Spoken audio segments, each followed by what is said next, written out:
Hello दोस्तों, welcome to sleepy classes. तो आज के हम रोड टू प्रीलिम्स 2023 जो प्रीमिक्स का इनिशिएटिव है 2023 के अटेम्प्ट को मद्देनजर रखते हुए उसमें इकोनॉमी से रिलेटेड कुछ क्वेश्चंस यहाँ पर डिस्कस करेंगे। एंड पर्टिकुलरली जो हमारा इकोनॉमिक सर्वे 2022-2023 रिसेंटली आया है उससे रिलेटेड आज के 5 क्वेश्चंस यहाँ पर रहेंगे। तो वही ड्रिल रहेगी, पहले क्वेश्चन देखेंगे, आपको मैं थोड़ा समय दूंगा, आप वीडियो पॉज कर लीजिएगा वहाँ पर उस क्वेश्चन को आंसर करने का, और फिर हम उस क्वेश्चन को वहाँ डिस्कस करेंगे। एंड इन दी एंड आप अपना स्कोर कमेंट बॉक्स में जरूर मेंशन कीजिएगा। तो शुरुआत करते हैं, बट उससे पहले एक छोटी सी पीस इन्फॉर्मेशन आप सभी के लिए जो कि 2023 के लिए यहाँ पर प्रिपेयर कर रहे हैं कि स्लीपी क्लासेस द्वारा संभव प्रीलिम्स क्रैश कोर्स 2023 लॉन्च किया जा चुका है, जिसके प्राइसेस भी काफ़ी कट डाउन कर दिए जा चुके हैं क्योंकि सिंस बहुत सारी लाइव क्लासेस यहाँ पर हो चुकी हैं, बट उसके रिकॉर्डेड वर्जन आपको यहाँ पर मिल जाएंगे। ठीक है जी। तो इसमें आपका static concept as well as current affairs की कवरेज यहाँ पर है, FLTs प्रोवाइड किए जा रहे हैं, मेंटरशिप, MCQs यहाँ पर दिए जा रहे हैं। तो सारी चीज़ें हैं, डेफिनेटली आप इसमें जाकर एनरोल करके अपनी प्रीलिम्स की प्रिपरेशन को और बेहतर बना सकते हैं।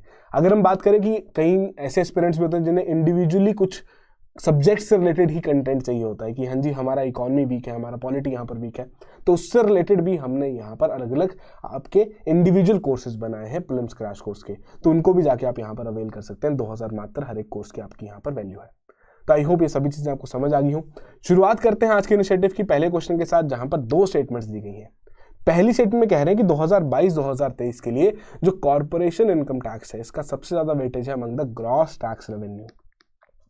तो डायरेक्टली एक फैक्ट आपसे यहां पर पूछ लिया गया है इको सर्विस से रिलेटेड। सेकंड यहां पर बात हो रही है कि जो एक्सटर्नल ग्रांट्स है वो आपका कंपोनेंट रहता है non tax revenue of the government. तो एक तरीके से थोड़ा कंसेप्चुअल या फिर हम कह सकते हैं कि स्टैटिक भरा एक स्टेटमेंट यहां पर आपको डाल दिया गया है। तो ये 2 स्टेटमेंट्स है, करेक्ट आपको यहाँ पर बतानी है। तो मैं आपको एक एडवाइस करूंगा, वीडियो पॉज कीजिए, एक बार दोबारा दोनों स्टेटमेंट्स को पढ़िए और करेक्ट आंसर यहाँ पर मार्क कीजिए। तो बात करते हैं पहली स्टेटमेंट के बारे में। तो बेसिकली जो कॉर्पोरेशन इनकम टैक्स, जिसे हम कॉर्पोरेट टैक्स भी यहाँ पर कहते हैं, कंपनीज के ऊपर जो यहाँ पर टैक्स लगाया जाता है, कह रहे हैं उसकी हाईएस्ट वेटेज है among the gross tax revenue, कि जो यहाँ पर डायरेक्ट और इनडायरेक्ट नेचर के टैक्सेस लगाए जा रहे हैं उसमें कॉर्पोरेशन टैक्स जो है वो सबसे ज्यादा मेजॉरिटी यहाँ पर होल्ड करके बैठता है। तो जी नहीं, ये स्टेटमेंट गलत है। 2023 के फाइनेंशियल ईयर के लिए हमारा यहाँ पर जो GST की कलेक्शन हुई है वो सबसे ज्यादा रेवेन्यू यहाँ पर लेके आया है among the gross tax revenue. Second में अगर हम बात करें एक्सटर्नल ग्रांट्स के बारे में, तो डेफिनेटली ये आपका कंपोनेंट माना जाता है of the non tax revenue of the government. ठीक है जी, कि सरकार 2 तरीके से कमाती है, एक आपके टैक्स के माध्यम से और कुछ आपके नॉन टैक्स के भी वहां पर टूल्स हैं उनके पास जिनके माध्यम से वहां पर कमाती है। तो एक्सटर्नल ग्रांट्स आपका non tax revenue of the government के कंपोनेंट में वहां पर आता है। तो पहली स्टेटमेंट इनकरेक्ट है, सेकंड स्टेटमेंट करेक्ट है, तो उसी के आधार पर बी ऑप्शन आपकी यहाँ पर करेक्ट ऑप्शन है। तो आइए देखते हैं जो आपका थर्ड चैप्टर है फिस्कल डेवलपमेंट्स रेवेन्यू रिलिश, उससे रिलेटेड अब आपको यहाँ पर क्वेश्चन पूछा गया था। तो 2022 का जो आपका साल रहा है, 2022-23 जो आपका फाइनेंशियल ईयर रहा है, तो उसमें अप्रैल टू नवंबर 2022 का अगर हम यहाँ पर डेटा देखें, इजीली आप बता सकते हैं कि भैया कॉर्पोरेशन जो आपका टैक्स है उसकी अगर हम यहाँ पर वैल्यू देखें तो 4.28 लाख करोड़ के अराउंड यहाँ पर स्टैंड करती है। वहीं अगर हमारा GST जो देखें तो 5.57 यहाँ पर स्टैंड करता है कि अमंग जितने भी आपके कंपोनेंट्स हैं इन डायरेक्ट टैक्सेस और इनडायरेक्ट टैक्सेस सबसे ज्यादा यहाँ पर जो रेवेन्यू जनरेट किया गया है, सबसे ज्यादा जो पैसा यहाँ पर कलेक्ट किया गया सरकार द्वारा, वो GST के माध्यम से यहाँ पर किया गया है। तो ये इंपॉर्टेंट चीज है, ध्यान रखनी है जहन में कि किसके द्वारा, कौन से यूनिट के द्वारा सबसे ज्यादा यहाँ पर किया गया। 28% के यहाँ पर बजट एस्टिमेट्स लगाए जा रहे हैं उस हिसाब से कि इतना आपका ये पर्टिकुलर जो आपका टूल है टैक्स कलेक्शन का, GST का, उसके आधार पर हम इतना यहाँ पर टैक्स कलेक्ट कर पाएंगे। ठीक है जी। तो ये पहली स्टेटमेंट तो आपको यहाँ पर पूछ ली गई थी। सेकंड में जो यहाँ पर बात की गई थी जो नॉन टैक्स रेवेन्यू रहता है, कि जैसे आपको पता ही है कि आपके रेवेन्यू रिसीट्स रहती है, फिर आपकी कैपिटल रिसीट्स रहती है। तो कैपिटल रिसीट्स में जल्दी से कमेंट बॉक्स में बता दीजिए कि कौन कौन से कंपोनेंट्स वहां पर इंक्लूड किए जाते हैं। बट वहीं अगर आपकी रेवेन्यू जो रिसीट्स हैं, जिसमें से आपकी टैक्स रिसीट्स तो हमने यहाँ पर देख ही ली। ठीक है जी, आपकी सारी टैक्स रिसीट्स हैं कि टैक्स के माध्यम से डायरेक्ट हो या इनडायरेक्ट कौन से कितना पैसा कहाँ पर सरकार के पास आ रहा है। वहीं अगर हम नॉन टैक्स के बारे में बात करें तो डिविडेंड्स और प्रॉफिट जो वहाँ पर सरकार की इतनी सारी एंटरप्राइजेस हैं उनके थ्रू वहाँ पर आ रही है, एक्सटर्नल ग्रांट्स वहाँ पर आ रही हैं, इंटरेस्ट रिसीट सरकार ने किसी को उधार दिया वहाँ से उसे वापस थोड़ा बहुत इंटरेस्ट आ रहा है। तो ये सभी चीज़ें हमारी नॉन टैक्स रेवेन्यू में इंक्लूड की जाती हैं। ठीक है जी। तो ये बेसिक सा क्वेश्चन था जो कि आपसे यहाँ पर पूछा गया था। अगले क्वेश्चन की ओर बढ़ते हैं। 2 स्टेटमेंट्स यहाँ पर दी गई हैं। पहली स्टेटमेंट में क्या कह रहे हैं कि जो लोन्स आपके दिए जा रहे हैं for the agriculture and allied activities वो कवर किए जाते हैं under the food credit category of the scheduled commercial banks. ठीक है जी। सेकंड में यहाँ पर बात की जा रही है कि सिंस मार्च 2022 जो वेटेड एवरेज लेंडिंग रेट है on fresh as well as outstanding rupee loans वो डिक्रीज हो चुका है ग्रेजुअली। तो दो स्टेटमेंट्स अब आपको यहाँ पर दी जा रही हैं, थोड़ा सोचिए, देखिए 2022 का टाइम पीरियड किस प्रकार का वहाँ पर है। अगेन जो फर्स्ट स्टेटमेंट है एक स्टैटिक या फिर कॉन्सेप्ट भरी नेचर की आपकी स्टेटमेंट है। सेकंड डायरेक्टली आपसे यहाँ पर एक फैक्ट पूछ लिया गया है 2022 के टाइम पीरियड के आधार पर। ठीक है जी, दोनों स्टेटमेंट्स को पढ़िए, बताइए करेक्ट स्टेटमेंट यहाँ पर कौन सी है। तो देखिए जो आपके शेड्यूल्ड कमर्शियल बैंक्स रहते हैं उनको जनरली हम दो कैटेगरीज में डिवाइड कर देते हैं। एक आपका जो वहां पर फूड क्रेडिट कैटेगरी जो वहां पर है, तो दूसरी रहती है नॉन फूड क्रेडिट कैटेगरी। तो जो आपकी फूड क्रेडिट कैटेगरी है, दोबारा से मैं आपको बताना चाहूंगा कि जो आपकी फूड क्रेडिट कैटेगरी है उसको अगर हम यहां पर देखें उसमें कौन सी चीजें इंक्लूड की जाती हैं कि भैया जो यहां पर loans food corporation of India या फिर बाकी किसी भी सरकारी जो आपकी या फिर हम इस तरीके से कहते हैं गवर्नमेंट एंटिटी को वहां पर दिया जा रहा है with respect to the procurement of food grains. इस प्रकार का अगर कोई भी लोन वहां पर दिया जा रहा है किसी भी बैंक द्वारा तो वो आपका फूड क्रेडिट कैटेगरी में वहां पर इंक्लूड किया जाएगा। उसके अलावा बाकी जितने भी लोन्स रहेंगे वो आपका नॉन फूड क्रेडिट कैटेगरी में किया जाएगा। अब एग्रीकल्चरल लाइड एक्टिविटीज वाले फिर कहाँ आएंगे, ये भी आपके नॉन फूड क्रेडिट कैटेगरी में यहाँ पर आएंगे। तो पहली स्टेटमेंट तो आपकी यहाँ पर इनकरेक्ट होगी। सेकेंड में यहाँ पर बात कर रहे हैं मार्च 2022 से कि जो वेटेड एवरेज लेंडिंग रेट है, मतलब उधार देने का जो यहाँ पर एक रेट है, वेटेड एवरेज को थोड़ा भूल जाइए, लेंडिंग रेट पर यहाँ पर थोड़ा ध्यान दीजिए। आप थोड़ा सोचेंगे इसको, आप इजीली से भी एलिमिनेट यहाँ पर कर सकते हैं कि ये जो रेट है fresh as well as outstanding rupee loans के लिए डिक्रीज हो चुका है ग्रेजुअली। तो भैया अगर आपको ध्यान रहे कि आरबीआई ने यहाँ पर रेपो रेट मार्च 2022 से ही बढ़ाना शुरू कर दिया था, या उससे पहले से ही यहाँ पर बढ़ाना शुरू कर दिया था। अब तो आपका 650 बेसिस पॉइंट्स तक यहाँ पर बढ़ चुका है उस प्रकार से। बट कहीं ना कहीं जब लेंडिंग रेट जो आरबीआई यहाँ पर सेट कर रहा है, जो रेपो रेट उनके द्वारा यहाँ पर रखा जा रहा है, जब वो बढ़ाया जा रहा है तो वेटेड एवरेज लेंडिंग रेट तो कैसे ही यहाँ पर कम होगा, ये भी आपका ग्रेजुअली वहाँ पर बढ़ता गया है। ठीक है जी, तो उसी के आधार पर दोनों स्टेटमेंट्स आपकी यहाँ पर इनकरेक्ट है और डी आंसर हमारा यहाँ पर करेक्ट आंसर है। तो वही चीजें आपको यहाँ पर दी गई है कि भैया given the importance of the bank credit flow, अलग अलग आपके जो जितने भी सेक्टर्स में वहां पर जा रहे हैं, तो दो तरीके की यहाँ पर एक कैटेगराइजेशन कर दी जाती है। एक आपका नॉन फूड क्रेडिट यहाँ पर कैटेगरी रहती है, दूसरी आपकी फूड क्रेडिट कैटेगरी रहती है। तो नॉन फूड क्रेडिट कैटेगरी आपकी कौन सी है वो आपको बता दी गई है कि कैटेगराइज कर दी गई है 4 कैटेगरीज में, जिसमें आपकी agriculture related activities, industry, services, personal loans जो वहां पर दिए जा रहे हैं। फूड क्रेडिट कैटेगरी बेसिकली कौन सी है कि जो वहां पर एफसीआई या फिर स्टेट एजेंसीज को यहाँ पर दी जा रही है फूड ग्रेन्स की प्रोक्योरमेंट के लिए। ये बेसिक सा पॉइंट आपको यहाँ पर जहन में रखना है विद रिस्पेक्ट टू कि भैया ये फूड क्रेडिट कैटेगरी का कौन सा लोन है। ठीक है जी, फिर वहीं अगर हम बात करें कि भैया जो आपका नॉन इस प्रकार का नॉन फूड बैंक क्रेडिट है, मतलब आपने जो बाकी लोन्स यहाँ पर एक्सटेंड किए हैं, ठीक है जी, जो कि आपका मेजॉरिटी यहाँ पर होल्ड करके रखेगा किसी भी बैंक के क्रेडिट के जो फंक्शन को, तो कहीं ना कहीं ये ग्रेजुअली आपका इंक्रीज करता जा रहा है। तो उससे हमें क्या पता लग रहा है कि भैया हमारे देश में क्रेडिट ग्रोथ भी यहाँ पर होती जा रही है। उस प्रकार से लोग ज्यादा लोन्स यहाँ पर अवेल कर रहे हैं और हम ग्रोथ की ओर आगे जाके यहाँ पर काम भी कर रहे हैं। तो जो चैप्टर 4 है हमारा monetary management and fiscal intermediation a good year, उसमें बेसिक सी बात रखी गई कि भैया क्रेडिट ग्रोथ यहाँ पर देखी गई है, डबल डिजिट में यहाँ पर देखी गई है। ठीक है जी, उसके अलावा अगर हम बात करें वेटेड एवरेज लेंडिंग रेट में, एक इंपॉर्टेंट मेट्रिक टूल यहाँ पर रहता है जो कि बैंक्स और फाइनेंशियल इंस्टीट्यूशन द्वारा वहाँ पर यूज किया जाता है ताकि डिटरमाइन कर सकते हैं किस प्रकार के इंटरेस्ट रेट्स उनके लोन्स पर वहां पर एक्सटेंड किए जा रहे हैं। वेटेड एवरेज का मतलब क्या रहा कि देखिए बैंक्स जो वहां पर लोन्स देते हैं अलग अलग चीज के लिए अलग अलग इंटरेस्ट रेट पे देते हैं। कार लोन लेना हो तो अलग थोड़ा इंटरेस्ट रेट रहेगा, होम लोन लेना हो तो अलग तरीके का रहेगा, एग्रीकल्चर लोन वहां पर लेना हो तो अलग तरीके का वहां पर रहेगा। तो एक वेटेड एवरेज लेंडिंग रेट वहां पर सभी को एक थोड़ा वेटेड एवरेज वहां पर निकालते हुए, सभी का मीन वैल्यू वहां पर निकालते हुए एक लेंडिंग रेट वहां पर निकाल दिया जाता है कि किस प्रकार से यहां पर कॉस्ट ऑफ बोरोइंग पड़ रही है किसी भी एक कस्टमर को जब भी वो बैंक के पास लोन लेने जा रहा है। ठीक है जी, एवरेज निकालने की यहाँ पर कोशिश की जा रही है। तो यदि अगर आपका जो आपका ये पर्टिकुलर इसकी वैल्यू है बहुत ज्यादा बढ़ती हुई दिख रही, तो मतलब एक कस्टमर के लिए उधार लेना और ज्यादा यहाँ पर महंगा होता जा रहा है। तो ओवरऑल जो आपका ये वेटेड एवरेज लेंडिंग रेट है फ्रेश या जो नए लोन्स यहाँ पर एक्सटेंड किए जा रहे हैं या फिर जो आउटस्टैंडिंग रुपी लोन्स हैं, ठीक है जी, आउटस्टैंडिंग रुपी लोन्स मतलब जो आपके वहां पर टर्म लोन जो वहां पर काम कर रहे हैं, ठीक है जी, तो वो भी यहां पर बढ़ते हुए हमने देखे हैं। कितना 135 बेसिस पॉइंट से ये बढ़ा है और 71 बेसिस पॉइंट से आपके आउटस्टैंडिंग रुपी लोन्स वहां पर बढ़े हैं रिस्पेक्टिवली। और ये हमारा जो डेटा है ये आपका नवंबर 2022 तक यहाँ पर देखा गया है, बट 2023 का फाइनेंशियल ईयर में हमने इसे बढ़ता हुआ ही यहाँ पर देखा है। एंड मोर और लेस कहीं ना कहीं जितने भी लेंडिंग रेट्स हैं आपके through out this particular financial year वो आपको बढ़ते हुए ही यहाँ पर दिखेंगे। तो कंफ्यूज नहीं होना है कि ये वेटेड एवरेज लेंडिंग रेट क्या पूछ लिया, कुछ नहीं है। अलग अलग तरीके के लोन्स वहां पर एक्सटेंड किए जाते हैं बैंक्स द्वारा अलग अलग कैटेगरीज के अंतर्गत, जिनमें अलग अलग इंटरेस्ट रेट रहता है, तो उसका एक वेटेड एवरेज वहां पर निकाल दिया जा रहा है। दैट्स इट, सिर्फ इतनी सी बात आपको यहाँ पर ध्यान में रखनी है। ठीक है जी, तो आई होप ये चीज आपको क्लियर होगी हो। अगले क्वेश्चन की ओर बढ़ते हैं, बट उससे पहले एक छोटी सी पीस ऑफ इन्फॉर्मेशन, 2023 के अटेम्प्ट से रिलेटेड की करंट अफेयर्स का जो आपका प्रोग्राम है हमारे द्वारा यहाँ पर रखा जा चुका है। ठीक है जी, तो इससे रिलेटेड आपको बहुत ही स्ट्रक्चर्ड मैनर में यहाँ पर करंट अफेयर्स प्रोवाइड किए जाते हैं, डेली वीडियो लेक्चर्स वहाँ पर अपलोड किए जाते हैं, अलग अलग subject wise topic wise discussion वहाँ पर की जाती है, रेलेवेंट PYQs की डिस्कशन भी वहाँ पर की जाती है। तो डेफिनेटली अगर आप 2023 के अटेम्प्ट को मद्देनजर रख रहे हैं, करंट अफेयर्स अगर आपके बचे हुए हैं, तो इस कोर्स में एनरोल करके आप अपने करंट अफेयर्स को पूरे हद तक यहाँ पर कवर भी कर सकते हैं।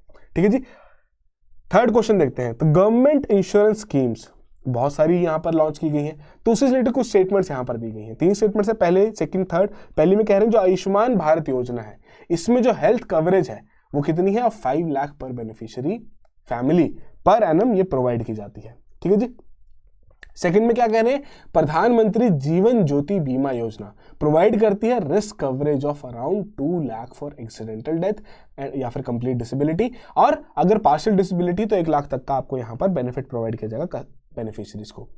थर्ड में कह रहे हैं कि जो आपके ओल्ड एज इनकम सिक्योरिटी है वो provided, it is provided to senior citizens under the Pradhanmantri Vaya वंदन योजना।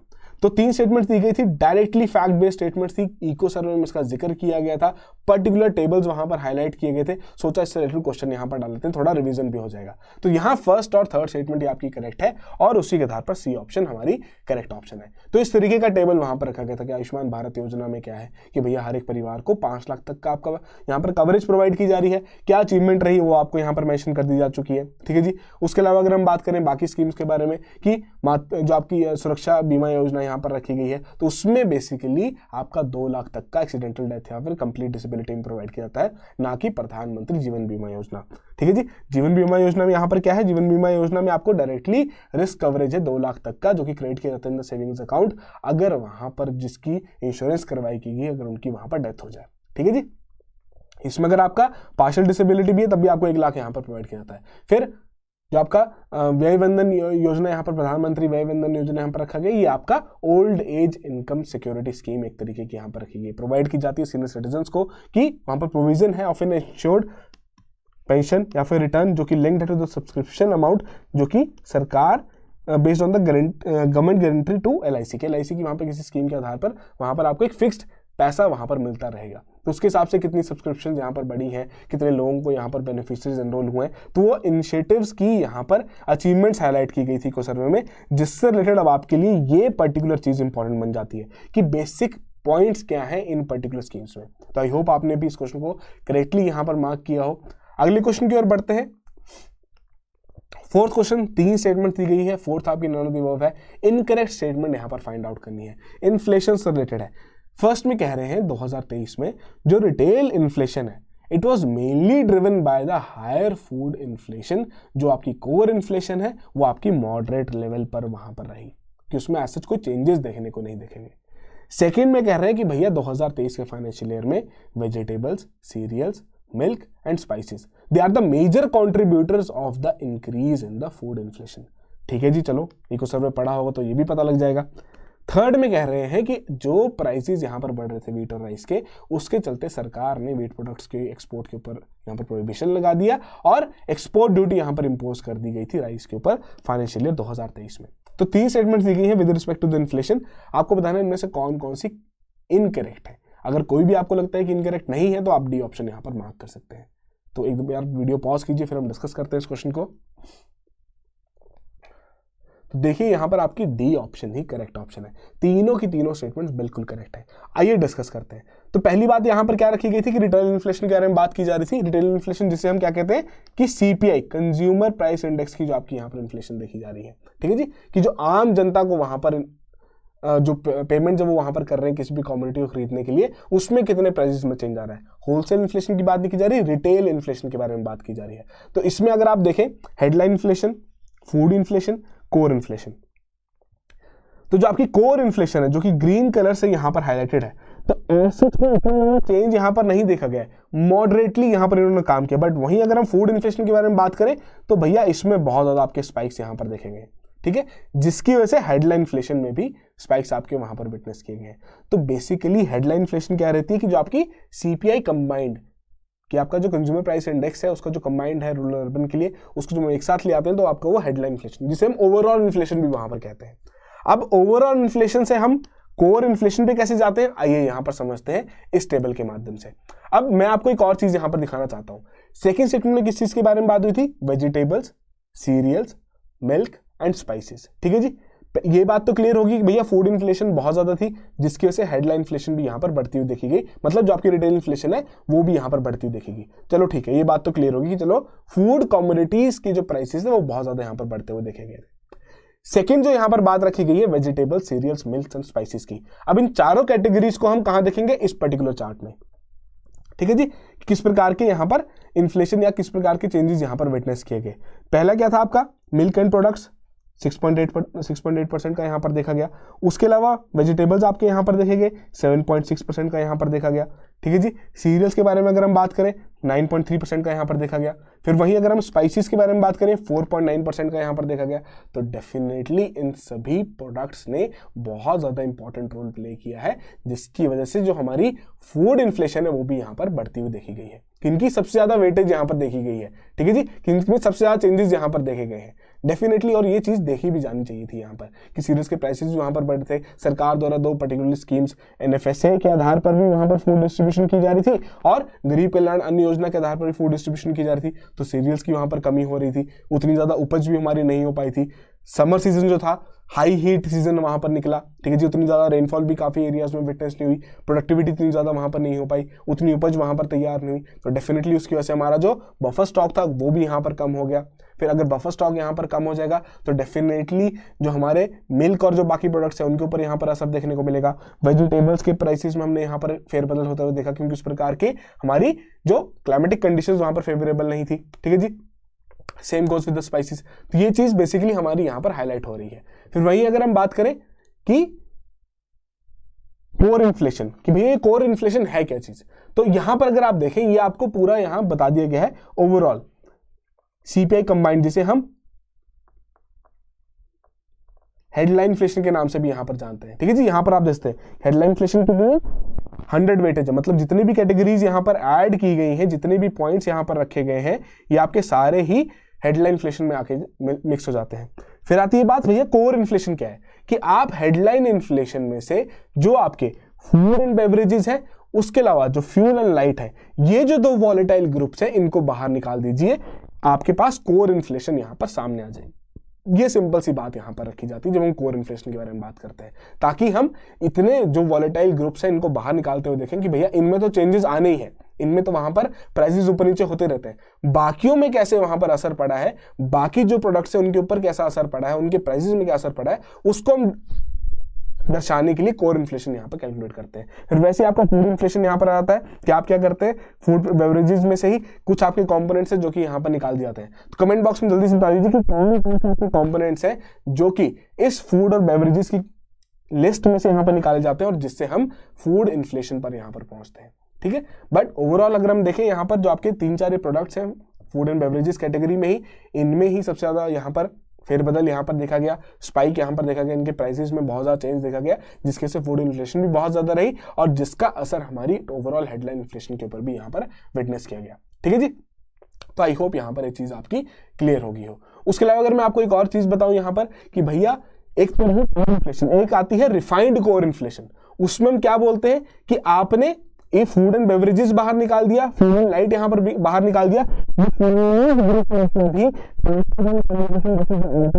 या फिर जिसके अलावा आपका एक और यहां पर diesel for vehicles, petrol for vehicles, ये 2 और सब कैटेगरीज है मिसलेनियस के अंतर्गत, इन्हें भी आप बाहर निकाल दीजिए। फिर आपके पास रिफाइंड कोर इन्फ्लेशन आ जाएगी कि आप अब बिल्कुल ही जितनी भी फ्यूल कमोडिटीज आपकी कंज्यूम हो रही है उनको आप बाहर निकाल दे रहे हैं, आप बिल्कुल ही वॉलेटाइल चीजों को बाहर निकाल दे रहे हैं इस पूरे इंडेक्स में से। फिर आप देख रहे हैं कि आपकी रिफाइंड कोर इन्फ्लेशन कौन सी है, ठीक है जी। तो उसकी भी कैलकुलेशन वहां पर की जाती है। तो ये बेसिक्स इंफॉर्मेशन थी जो कि मैं यहाँ पर आपके साथ डिस्कस करना चाह रहा था। अच्छा, अब जो जो लोग 2024 के टाइम को यहाँ पर मद्देनजर रख रहे हैं तो भैया जी उनके लिए भी एक करंट अफेयर्स प्रोग्राम आपका यहाँ पर शुरू हो चुका है। जैसे 2023 का था, डेली बेसिस पे आपके लेक्चर्स यहाँ पर रहेंगे, subject wise topic wise discussion रहेगी हर एक इंपॉर्टेंट टॉपिक की, जिसमें जो करंट चीज़ चल रही है उसके बारे में तो डिस्कस करेंगे, साथ साथ बैकग्राउंड इन्फॉर्मेशन भी आपको यहाँ पर प्रोवाइड की जाएगी, और जो भी आपके PYQs रहे, प्रीलिम्स हो या मेंस, उनकी डिस्कशन भी यहाँ पर की जाएगी। तो डेफिनेटली 2024 वाले जितने भी हमारे भाई बंधु हैं वो डेफिनेटली इस कोर्स में एनरोल करके अपने करंट अफेयर्स को बेहतर बना सकते हैं।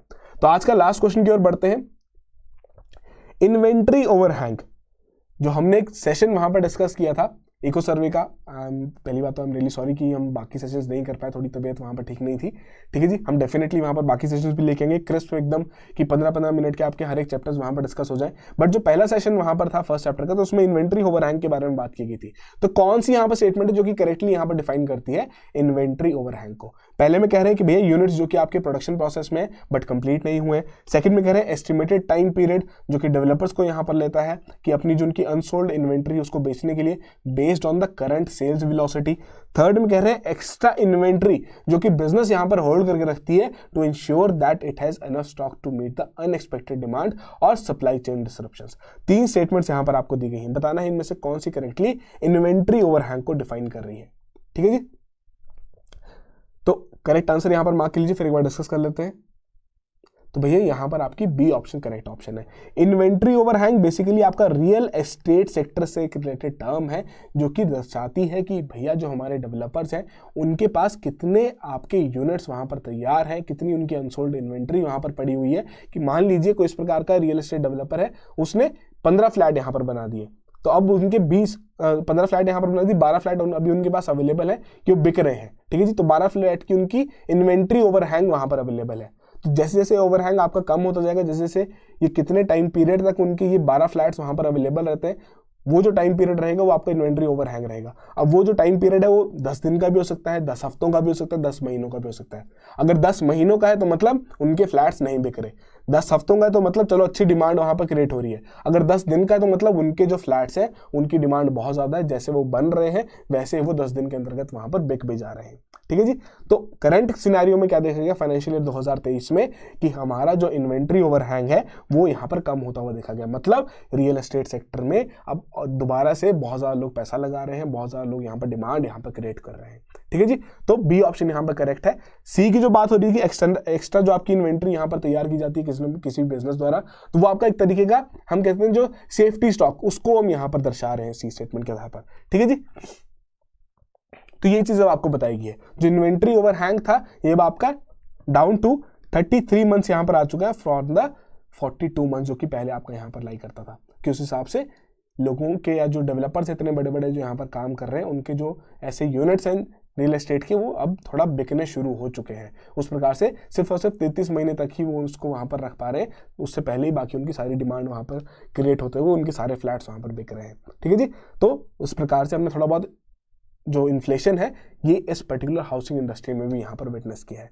तो ये थे अब आपके 5 क्वेश्चंस इको सर्वे से रिलेटेड। आई होप आपने सभी ने ही इन सभी 5 क्वेश्चंस को बहुत अच्छे से यहाँ पर आंसर किया हो। जो भी 2 होमवर्क आपको दिए गए थे डेफिनेटली उसे कमेंट बॉक्स में उसका भी आंसर कीजिए। थोड़ा गला खराब है, माफी चाहूंगा अगर कहीं पे आवाज़ की कोई दिक्कत रही हो। बाकी अदर देन दैट डेफिनेटली इस इनिशिएटिव को फॉलो करते रहिए। प्रीलिम्स 2023 के लिए काफ़ी इंपॉर्टेंट है डेली के 5 क्वेश्चन यहाँ पर डिस्कस करना, और उसी से रिलेटेड आपकी प्रैक्टिस भी होती रहेगी। अगर आपने नहीं पढ़ा होगा इनके बारे में तो आपका वैल्यूएशन भी यहाँ पर होता रहेगा। So that will be all. All the very best. Have a good preparation.